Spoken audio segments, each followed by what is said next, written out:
जैसे ही लड़की सुरक्षात्मक घेरे से बाहर निकली, कुछ अदृश्य ने अचानक उसे काट लिया। डर के मारे वह अपनी तलवार को बेतहाशा घुमाने लगी। फिर तलवार पर कुछ हरा खून दिखाई दिया, जिससे साबित हुआ कि राक्षस सच में हवा में छुपे हुए थे। अपनी बहन को खतरे में देखकर उसके छोटे भाई ने उसे एक खास पत्थर दिया। उसकी मदद से उसने देखा कि चारों ओर भयानक मेंढक जैसे राक्षस खड़े हैं। घबराकर वह अंधाधुंध वार करने लगी। उसका भाई तुरंत उसे घसीटकर वापस घेरे के अंदर ले आया। लेकिन जब वे छत पर पहुंचे तो देखा कि उनका पूरा घर मेंढक जैसे राक्षसों से घिरा हुआ था। कुछ दिन पहले लड़के को एक पुराने घर में जादुई किताब मिली थी। दुष्ट राक्षस भी उस किताब को चाहता था, क्योंकि अगर वह उसे मिलती तो वह सभी परियों को वश में कर सकता था। एक दिन कुछ सैनिकों ने लड़के के छोटे भाई को पकड़ लिया।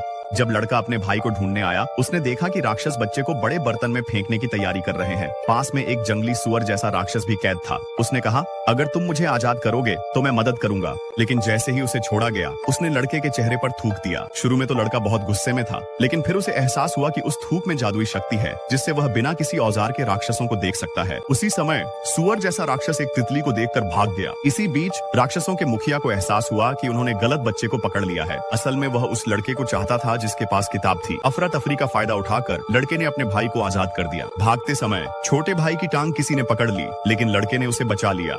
घर लौटकर उसे एहसास हुआ कि सारी मुसीबतों की जड़ वही किताब है। उसने किताब को जलाने की कोशिश की, लेकिन आग से किताब को कोई नुकसान नहीं हुआ। भाई बहन फिर से घर के अंदर चले गए।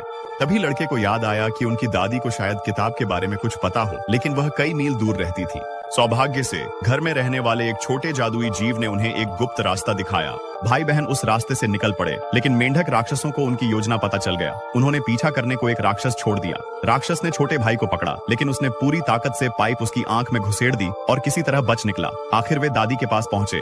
जब उन्होंने दादी को बताया कि वे परियों का रहस्य जान गए हैं, तो बगीचे से एक फूल परी उड़कर उनके सामने आ गई, लेकिन दादी ने कहा कि वह मदद नहीं कर सकती। अचानक एक मेंढक राक्षस प्रकट हुआ और किताब छीनने की कोशिश करने लगा। दादी ने एक मुट्ठी नमक उठाया और राक्षस पर फेंक दिया, जिससे वह भागने पर मजबूर हो गया। हालांकि राक्षस किताब का आधा हिस्सा फाड़कर ले जाने में कामयाब हो गया। इस घटना से दादी इतनी डर गईं कि वह कुछ भी और कहने में असमर्थ रह गईं। भाई बहन पुराने घर लौट आए।